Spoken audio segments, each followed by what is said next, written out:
ಮಾದರಿ ಪ್ರಶ್ನೆ ಪತ್ರಿಕೆ 4ರ 2 ಅಂಕದ ಪ್ರಶ್ನೆಗಳು. 3, 5, 7 ಈ ಸಮಾಂತರ ಶ್ರೇಣಿಯ ಮೊದಲ 20 ಪದಗಳ ಮೊತ್ತವನ್ನು ಸೂತ್ರ ಬಳಸಿ ಕಂಡುಹಿಡಿಯಿರಿ ಎಂದಾರು. ಸೂತ್ರ Sn = n/2 (2a + n - 1 × d). ಮೊದಲ ಪದ a3, d ಅನುಕ್ರಮ ಪದಗಳ ನಡುವಿನ ವ್ಯತ್ಯಾಸ 5 - 3 = 2. ಮೊದಲ 20 ಪದಗಳು. 20 ಪದಗಳ ಮೊತ್ತ ಬೇಕಾಗೈತಿ. 20/2 2 × 3 20 - 1 d 2. 2 1 2 10 2 3 6 19 × 2 10 6 19 38 10 8 6 14 44. ಸೊ 20 ಪದಗಳ ಮೊತ್ತ 440. ರೇಖಾತ್ಮಕ ಸಮೀಕರಣಗಳನ್ನು ಬಿಡಿಸಿ ಅಂತಂದಾರು. ಸಮೀಕರಣ 1 ಮತ್ತು ಸಮೀಕರಣ 2 ಚರಾಕ್ಷರಗಳು ಮತ್ತು ಅವುಗಳ ಚಿಹ್ನೆಗಳು ಏನಾಗ್ಯಾವು ಅಂದ್ರೆ ಒಂದು ಪ್ಲಸ್ ಐತಿ, ಒಂದು ಮೈನಸ್ ಐತಿ, ಕ್ಯಾನ್ಸಲ್ ಆಗ್ತೈತಿ. ಚಿಹ್ನೆ ಬದಲಾವಣೆ ಮಾಡೋದು ಬೇಡ. 2 ಪ್ಲಸ್ ಅದಾವು, 2 ಎಕ್ಸ್, 2 ಪ್ಲಸ್ ಅದಾವು 10.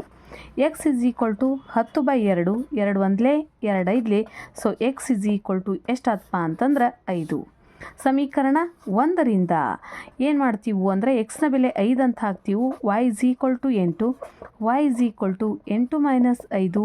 ಆದ್ದರಿಂದ 8ರಾಗ 5 ಹೋತಂದ್ರೆ 3 y = 3. 19ನೇದ್ದು x² + 4x - 60 = 0. ಈ ವರ್ಗ ಸಮೀಕರಣದ ಮೂಲಗಳನ್ನು ಕಂಡುಹಿಡಿಯಿರಿ ಅಂದಾರು. -60 ಗುಣಿಸಿರ 60 ಆಗಬೇಕು, ಕೂಡಿಸಿರ ಅಥವಾ ಕಳೆದ್ರೆ 4 ಆಗಬೇಕು. ಅಂಥ 2 ಪದಗಳು 16 60 ಪ್ಲಸ್ ಐತಿ, ಇಲ್ಲಿ ಮೈನಸ್ ಬರಬೇಕಾಗೈತಿ. ಸೊ ಸಣ್ಣ ಸಂಖ್ಯೆಗೆ ಮೈನಸ್ ಚಿಹ್ನೆ ಕೊಡ್ತೀವಿ. ಮಧ್ಯದ ಪದವನ್ನು ಏನು ಮಾಡ್ತೀವಪ್ಪ ಅಂದ್ರೆ ಒಡೆದೀವಿ. ಸೊ ಗುಂಪು ಮಾಡಿ ಅಪವರ್ತನ ಕ್ರಿಯೆ. ಎಕ್ಸ್ ಸಾಮಾನ್ಯ ಐತಿ, ಎಕ್ಸ್ + 10 -6 ಸಾಮಾನ್ಯ ಐತಿ, ಎಕ್ಸ್ + 10. ಎರಡೂ ಕಡೆ ಎಕ್ಸ್ + 10 ಸಾಮಾನ್ಯ ಐತಿ. ಎಕ್ಸ್ ಉಳಿತು, ಇಲ್ಲೇನು ಉಳಿತು -6 ಉಳಿತು. X -10 X = 6. ಸೊ ಆ ವರ್ಗ ಸಮೀಕರಣದ ಮೂಲಗಳು -10 ಮತ್ತು +6. 3, 1 ಮತ್ತು 0, x ಬಿಂದುಗಳ ನಡುವಿನ ದೂರ 5 ಮಾನಗಳಾದರೆ ನೋಡ್ರಿ 3, 1 ಮತ್ತು 0, x ಐತಿ. x1 y1 x2 y2 ದೂರ ಸೂತ್ರ ಗೊತ್ತೈತಿ. d = √(x2 - x1² + y2 - y1²). ದೂರ 5 ಮಾನಗಳ ಐತೆ ಅಂತ. So x2 0 - 3² + x - 1². ಎರಡೂ ಕಡೆ ಏನು ಮಾಡೋನು ಅಂತಂದ್ರೆ ವರ್ಗ ಮಾಡೋನು. 5² √(0 - 3² + x - 1² ಸ್ಕ್ವೇರ್ ರೂಟ ಮತ್ತು ಸ್ಕ್ವೇರ ಕ್ಯಾನ್ಸಲ್ ಆಯ್ತು. 5 5 25 9 plus x - 1² 25 - 9 x - 1². 25ರಾಗ 9 ಹೋತಂದ್ರೆ 16 x - 1² x - 1 ಈ ಸ್ಕ್ವೇರನ್ನು ಏನು ಮಾಡೋನು ಸ್ಕ್ವೇರ್ ರೂಟ್ ಹಾಕೋನು. x - 1 ± 4. x - 1 ಪ್ಲಸ್ ತಗೊಳ್ಳೋಣ. x = 4 + 1. ಸೊ ಎಕ್ಸ್ನ ಬೆಲೆ ಏನಾಕತಿ 5. ಅಕಸ್ಮಾತ್ x - 1 = -4 x = -4 + 1 x = -3. ಎಕ್ಸ್ನ ಬೆಲೆ ಏನಾಗ್ತೈತಿ ಅಂದರೆ 5 ಆಗ್ಬೋದು ಅಥವಾ -3 ಆಗ್ಬೋದು. ಇನ್ನು ಅದರೊಳಗನ ಒಂದು ಸಮಸ್ಯೆ ಏನೈತಿ ಅಂದ್ರೆ ಆಪ್ಷನ್ ಐತಿ. ಒಂದು ವೃತ್ತವು -7, 1 ಒಂದು ವೃತ್ತ ಏನು ಮಾಡಾಕತ್ತೈತೆ ಅಂದ್ರೆ -7, 1 ಬಿಂದುವಿನ ಮುಖಾಂತರ ಹಾದು ಹೋಗುತ್ತಿದ್ದು ಅದರ ಕೇಂದ್ರ ಗೊತ್ತೈತಿ ಎಷ್ಟೈತಿ -5/4 ಆಗಿದ್ದರೆ ವೃತ್ತದ ತ್ರಿಜ್ಯವನ್ನು ಕಂಡುಹಿಡಿಯಿರಿ ಎಂದಾರು. ನೋಡ್ರಿ ಇದೇನಾಗ್ತೈತಿ ಅಂದ್ರೆ ಆ ಪರಿಧಿಯ ಮೇಲೆ ಇರತಕ್ಕಂಥ ಬಿಂದುವಿನೊಂದಿಗೆ ಕೇಂದ್ರವನ್ನು ಸೇರಿಸಿದೀವಿ ಅಂದ್ರೆ ಏನಾಗ್ತೈತಿ ತ್ರಿಜ್ಯ ಆಗ್ತೈತಿ. ಸೊ ತ್ರಿಜ್ಯ d ಡಿಸ್ಟೆನ್ಸ್ ಫಾರ್ಮುಲಾ ದೂರ ಸೂತ್ರ x2 - x1² + y2 minus y1 whole square. -7 -5 whole square plus 1 - 4 whole square. x1 y1 x2 y1 x2 y2 ತೊಗೊಂಡೈತಿ.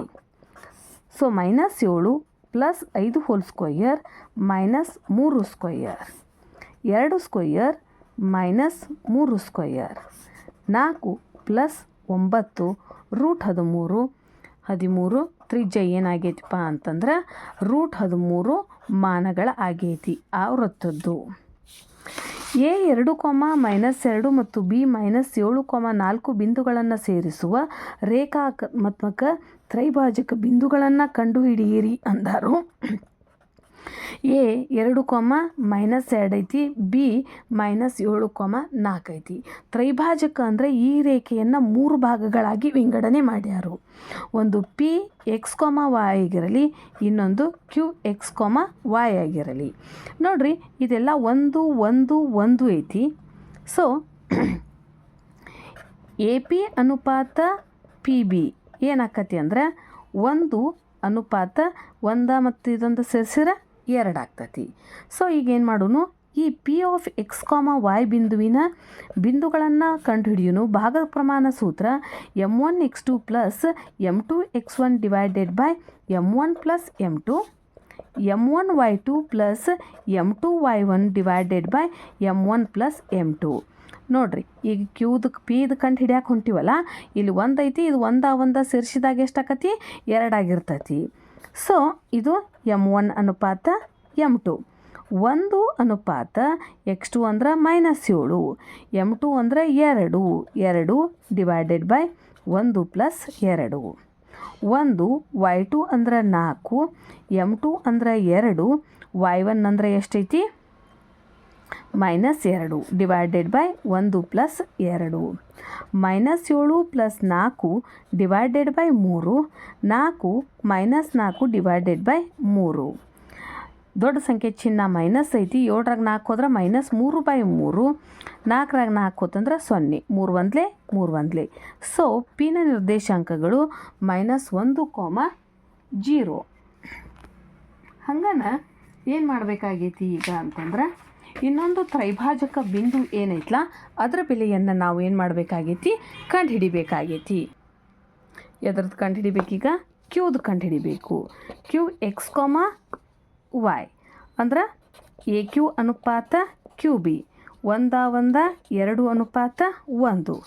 Qx, y = m1x2 + m2x1 / m1 + m2, m1y2 + m2y1 / m1 + m2. So 2 x2 ಅಂದ್ರೆ -7, 1 x1 ಅಂದ್ರೆ 2 2 + 1, 2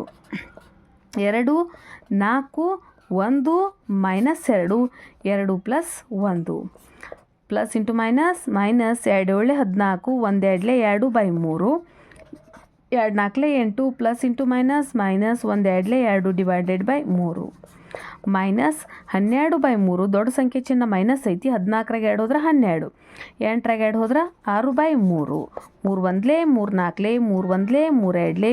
so -4, 2. ನೋಡ್ರಿ ಪಿದು ಎಷ್ಟು ಬಂದಿತ್ತು, -1, 0. Qದು ಎಷ್ಟು ಬಂದತಿ, -4, 2. ಮುಂದಿಂದು 22ನೇದು. ಚಿತ್ರದಲ್ಲಿ cosec theta ಮತ್ತು tan theta ಬೆಲೆ ಕಂಡುಹಿಡಿ ಅಂತಾರು. BC ಬಾಹು ಗೊತ್ತಿಲ್ಲ. ಪೈಥಾಗೋರಸ್ ಪ್ರಮೇಯದ ಪ್ರಕಾರ AC² = AB² + BC². ವಿಕರ್ಣ ಮೇಲಿನ ವರ್ಗ ಉಳಿದಂಥ ಎರಡೂ ಬಾಹುಗಳ ಮೇಲಿನ ವರ್ಗಗಳ ಮೊತ್ತಕ್ಕೆ ಏನಾಗಿರ್ತತಿ, ಸಮನಾಗಿರ್ತತಿ. 100 36 + BC², 100 - 36 = BC². BC² = 64, BC = √64. So BCಯ ಬೆಲೆ ಎಷ್ಟಾತಪ್ಪ ಅಂತಂದರೆ 8. ಇನ್ನು ಕೊಸೆಕ್ ಆಫ್ ಥೀಟಾ ಅಂದರೆ ಏನ, ವಿಕರ್ಣ / ಅಭಿಮುಖ ಬಾಹು. ವಿಕರ್ಣ ಎಷ್ಟೈತಿ 10, ಅಭಿಮುಖ ಬಾಹು ಎಷ್ಟೈತಿ 6. ಇನ್ನು ಟ್ಯಾನ್ ಆಫ್ ಥೀಟಾ, ಅಭಿಮುಖ ಬಾಹು / ಪಾರ್ಶ್ವಬಾಹು 6/8. ಅದರೊಳಗನ ಅಥವಾ ಪ್ರಶ್ನೆ ಐತಿ, ತ್ರಿಭುಜ ಎ ಬಿ ಸಿಯಲ್ಲಿ ಕೋನ್ ಬಿ 90 ಡಿಗ್ರಿ ಆದರೆ 2 sin of A into cos of A is equal to 1 ಅಂತ ಸಾಧಿಸ್ರಿ ಅಂದಾರು. ಎ ಸಿಯ ಬೆಲೆ ಕಂಡುಹಿಡಿಯೋನು ವಿಕರ್ಣದ ಮೇಲಿನ ವರ್ಗ ಉಳಿದಂಥ ಎರಡೂ ಬಾಹುಗಳ ಮೇಲಿನ ವರ್ಗಗಳ ಮೊತ್ತಕ್ಕೆ ಸಮನಾಗಿರ್ತತಿ √2. ಎ ಸಿಯ ಬೆಲೆ √2. ಸೈನ್ ಆಫ್ ಎ ಅಂದ್ರೆ ಅಭಿಮುಖ ಬಾಹು ಡಿವೈಡೆಡ್ ಬೈ ವಿಕರ್ಣ 1/√2. Next cos of A. Cos of A ಏನೈತಿ? ಪಾರ್ಶ್ವಬಾಹು ಡಿವೈಡೆಡ್ ಬೈ ವಿಕರ್ಣ. ಹೌದು, 2 1/2 2 4 2 4ರ ವರ್ಗಮೂಲ 2 2 1 2 1. So LHS is equal to RHS. 23ನೇ ಪ್ರಶ್ನೆ, ಒಂದು ಪೆಟ್ಟಿಗೆಯಲ್ಲಿ 1ರಿಂದ 20ರವರೆಗಿನ ಸಂಖ್ಯೆಗಳನ್ನು ನಮೂದಿಸಿರುವ ಒಟ್ಟು ಬಿಲ್ಲೆಗಳಿವೆ. ಸೊ N of S ಒಟ್ಟು ಬಿಲ್ಲೆಗಳು 20. ಪೆಟ್ಟಿಗೆಯಿಂದ ಒಂದು ಬಿಲ್ಲೆಯನ್ನು ಯಾದೃಚ್ಛಿಕವಾಗಿ ತೆಗೆದಾಗ ಅದು ಪೂರ್ಣವರ್ಗವಾಗಿರುವ ಸಂಭವನೀಯತೆ. ಸೊ ಆ ಘಟನೆ ಎ ಆಗಿರಲಿ. ಪೂರ್ಣವರ್ಗ 1 1 1, 2 2 4, 3 3 9, 4 4 16, 5 5 25 ಬರುವುದಿಲ್ಲ. ಯಾಕೆ? ಇರುವತಕ್ಕಂಥ ಬಿಲ್ಲೆಗಳನ್ನು ಒಟ್ಟ ಎಷ್ಟದಾವು? 20. ಸೊ N ಆಫ್ ಎ ಎಷ್ಟದಾವು ಅಂತಂದ್ರೆ 1 2 3 4. ಪ್ರೊಬ್ಯಾಬಿಲಿಟಿ ಆಫ್ ಎ ಅಂದರೆ ಯಾದೃಚ್ಛಿಕವಾಗಿ ತೆಗೆದಂಥ ಕಾರ್ಡ್ ಏನಾಗಿರಬೇಕು? ಪೂರ್ಣವರ್ಗವಾಗಿರ್ತಕ್ಕಂಥದ್ದು N of A divided by N of S. 4/20, 4 1 4 5. So ಯಾದೃಚ್ಛಿಕವಾಗಿ 20 ಬಿಲ್ಲೆಗಳಿರ್ತಕ್ಕಂಥ ಕಾರ್ಡ್ಗಳಿಂದ ತೆಗೆದಾಗ ಪೂರ್ಣವರ್ಗವಾಗಿರ್ತಕ್ಕಂಥ ಸಂಖ್ಯೆ ಎಷ್ಟೈತಿ? 1/5. ಚಿತ್ರದಲ್ಲಿ A B is equal to A C ಆದರೆ B Q is equal to Q C ಎಂದು ಸಾಧಿಸಿ ಅಂದಾರು. ಅವರ ಕೊಟ್ಟಾರ A B is equal to A C ಅಂಥೇಳಿ. ಎ ಬಿಯನ್ನು ಹೆಂಗೆ ಬರಿಬೋದು ನೋಡ್ರಿ? A P plus B P ಬರೆಯೋಕ್ಕೆ ಸಾಧ್ಯ ಐತಿ, ಸ್ಪ್ಲಿಟ್ ಮಾಡೇನಿ. ಎ ಸಿಯನ್ನು ಹೆಂಗೆ ಬರಿಬೋದು? A R plus R C ಅಂತ ಬರ್ದೋನು. ನೋಡ್ರಿ ಇಲ್ಲಿ ಎ ಏನಾಗೈತಿ? ಬಾಹ್ಯ ಬಿಂದು ಐತಿ. So A P is equal to A R. ಬಾಹ್ಯ ಬಿಂದುವಿನಿಂದ ವೃತ್ತಕ್ಕೆ ಎಳೆದ ಸ್ಪರ್ಶಕಗಳು ಪರಸ್ಪರ ಸಮನಾಗಿದ್ದಾವು. ಸೊ ಎ ಪಿ ಅಂದರೂ ಅಷ್ಟೇ, ಎ ಆರ್ ಅಂದರೂ ಅಷ್ಟೇ, ಕ್ಯಾನ್ಸಲ್ ಆಯ್ತು. B P is equal to R C. Next B ಏನಾಗೈತಿಪ್ಪ? ಬಾಹ್ಯ ಬಿಂದು ಆಗೈತಿ. ಸೊ ಏನಾಗ್ತತಿ? B P is equal to B Q. ಹೌದು, ಬಿ ಪಿ ಜಾಗದಾಗ ಏನು ಬರೀತನು? ಬಿ ಕ್ಯೂ ಬರೀತನು. ಸಿ ವೃತ್ತಕ್ಕೆ ಬಾಹ್ಯ ಬಿಂದು ಐತಿ. ಬಾಹ್ಯ ಬಿಂದುವಿನಿಂದ ವೃತ್ತಕ್ಕೆ ಎಳೆದಂಥ ಸ್ಪರ್ಶಕಗಳು ಪರಸ್ಪರ ಸಮನಾಗಿರ್ತಾವು. ಸಿ ಆರ್ ಅಂದರೆ ಏನು ಬರೀತನು? ಸಿ ಕ್ಯೂ ಬರೀತನು. ಸೊ ನಮಗೇನು ಬೇಕಾಗಿತ್ತು ಅಂದ್ರೆ B Q is equal to C Q ಅಂತ ಹೇಳಿನ ಸಾಧಿಸಬೇಕಾಗಿತ್ತು.